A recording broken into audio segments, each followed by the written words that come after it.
Je vais rester avec toi par rapport à cette histoire de. On n'en a pas trop parlé parce que bon, vu que les pièces et vos pièces et sont en général garanties, elles ont une certaine, je veux dire, les constructeurs ont. Mais des fois, est-ce que c'est aussi le cas chez les garagistes indépendants?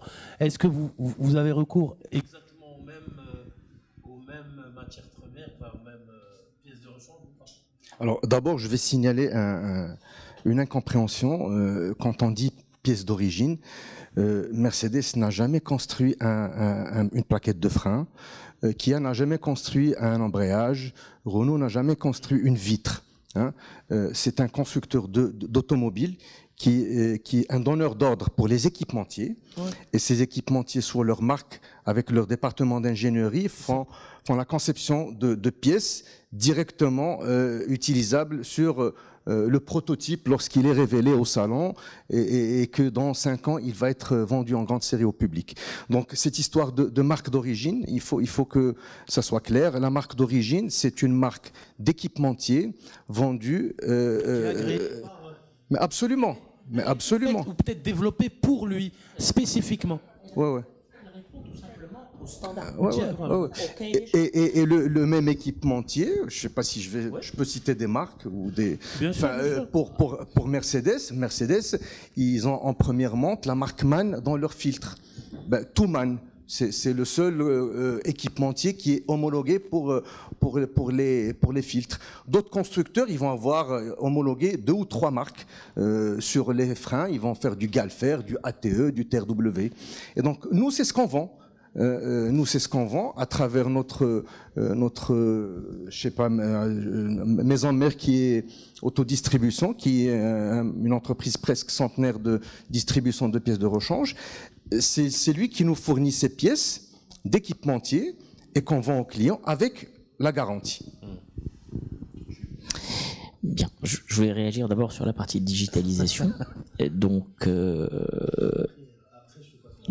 tout ce qu'a dit Cédric, oui, définitivement. Alors maintenant, il y a aussi de la digitalisation dans l'acte de réparation. Alors, et aujourd'hui, par exemple, vu le contenu technologique, enfin en tout cas ce sur nos marques, ça atteint des niveaux incroyables, et ce que l'on traite dans le cadre de la garantie est devenu essentiellement électronique. Et donc ça suppose, et quand vous traitez quelque chose en électronique, vous êtes souvent avec un ordi, vous devez réinstaller des choses, etc. Vous avez besoin de bandes passantes, vous avez besoin de gens qui comprennent ça. Donc en termes de technicité, en termes de... Le pourcentage d'électromécaniciens que nous avions a triplé aujourd'hui dans les standards. Donc ça, c'est très important. Et on est, par exemple, branché avec des serveurs à l'étranger qui font un certain nombre de choses.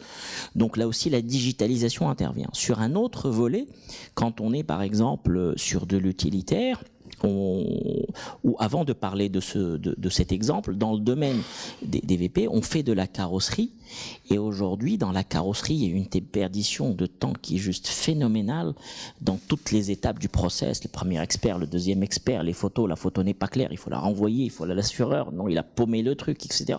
Enfin c'est un bazar pas possible. Et entre temps le véhicule est là, il vous prend une place, etc. Donc on introduit un système où on va avoir une vidéo de ce qui se passe sur le véhicule avec des systèmes de validation qui sont branchés avec notre ERP, notre système informatique. Et ça permet d'aller beaucoup plus vite. Et à partir du moment où vous êtes en confiance avec votre expert, votre assureur, etc., ça va très très vite. Donc la digitalisation dans le domaine de la carrosserie est vraiment fondamentale.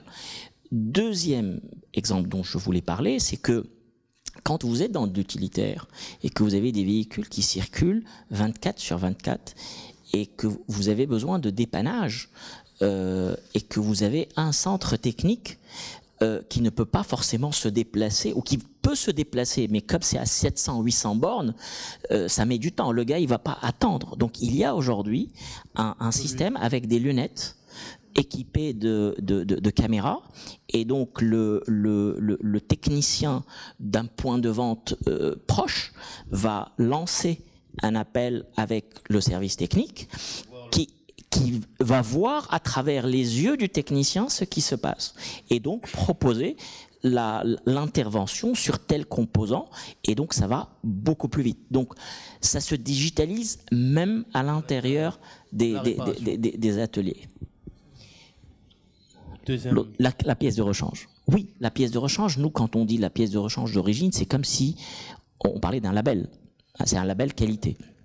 Donc aujourd'hui le label s'appelle Salamatuna? Non, ça c'est autre chose. Pardon. Ça c'est autre chose. Donc je disais le fait qu'on dise bon, c'est une pièce Mercedes ou une pièce Kia ou autre, ça veut dire c'est une pièce qui a été fabriquée selon un cahier des charges du constructeur et qui offre la sécurité et la qualité nécessaire pour le véhicule en question. Maintenant, c'est vrai que ce même fabricant ou ce même équipementier, il peut lui arriver de vendre sous une autre marque le même composant avec la même qualité. C'est comme une marque distributeur. Vous pouvez avoir une marque distributeur, vous allez chez Carrefour, vous allez trouver un fromage Carrefour, il est peut-être fabriqué par Boursin, mais il est moitié moins cher. Ça existe. Maintenant, il faut le trouver et être sûr que c'est la même formule qu'il y a dans le Boursin. À partir de ce moment-là, en Europe, c'est accepté. Chez nous, ça se fait dans les réseaux et en dehors de nos circuits à nous, et ça apporte une qualité et une sécurité à nos clients, à nos utilisateurs. Et c'est tant mieux. Maintenant, Salamatuna est venu comme un label pour dire que cette pièce-là, qui n'est pas brindée d'une de nos marques, est d'un niveau de qualité satisfaisant. Elle n'est pas contrefaite. C'est pas qu'elle n'est pas contrefaite, qu'elle est de qualité. Mais il y a bien aussi cette... Alors la contrefaçon, c'est un autre sujet. Elle peut être contrefaite et minable, elle peut être minable et non contrefaite. D'accord. Donc c'est pour virer ce qui est minable. Là, Madame Tissam, Non, j'allais juste intervenir par rapport à la pièce de rechange, parce qu'effectivement, aujourd'hui, on parle beaucoup de pièces d'origine, et là je rejoins ce qu'a dit Simnani. Pourquoi on parle pièces d'origine? Parce qu'il y a un cahier de charge strictement verrouillé pour assurer que la pièce, une fois elle est montée sur le véhicule en cas de révision, le moteur, il est dans son état initial. Donc faire vivre le véhicule comme le premier jour de l'acquisition. On sait qu'il y a l'usure, etc. Et nous, on a eu pas mal de fois des tests. Aujourd'hui, on parle de pièces de qualité équivalente. Et effectivement, ça peut venir du même équipementier. Mais aussi, il peut ne pas respecter à 100% le cahier de charge du constructeur. Donc c'est ce qui fait aujourd'hui la différence. Et parlant des filtres, si on prend par exemple les filtres à huile, il y en a beaucoup sur le marché. Des fois, la seule différence, elle consiste par rapport au métrage du papier qui est ondulé, qui fait la filtration. Donc ça, c'est quelque chose, si on n'ouvre pas, si on ne calcule pas en mètres près, en centimètres près, on ne pourra pas être vraiment confiant que le produit qui est vendu, même s'il vient du même équipementier, qu'il est de la même qualité. Donc c'est ce qui fait aujourd'hui la différence, et c'est ce qui impacte en quelque sorte la garantie quand le service il est fait au niveau du constructeur que quand il est fait dans un autre garage. Donc ça c'est un sujet vraiment on passe à côté, mais techniquement parlant il y a vraiment de la différence. Et puis aujourd'hui nos marques ont toutes compris qu'aujourd'hui, au-delà de la période de garantie, il y a cette histoire de rétention et qu'une des raisons majeures, c'était le prix de la prestation. Et donc, elles ont développé une deuxième gamme de pièces de rechange qui est moins chère, qui est de bonne qualité, mais qui parfois n'offre pas la même durabilité. Donc, quand je vous vends des plaquettes qui vont durer 20 000 km, c'est pas comme quand je vous vends des plaquettes qui vont durer 10 000 km. Pendant les 10 000 premiers kilomètres, que vous ayez cela ou cela, c'est exactement la même chose. Mais ça va vous coûter moins cher, mais vous allez le changer plus fréquemment. Donc ça a trouvé aussi son public. Ouais.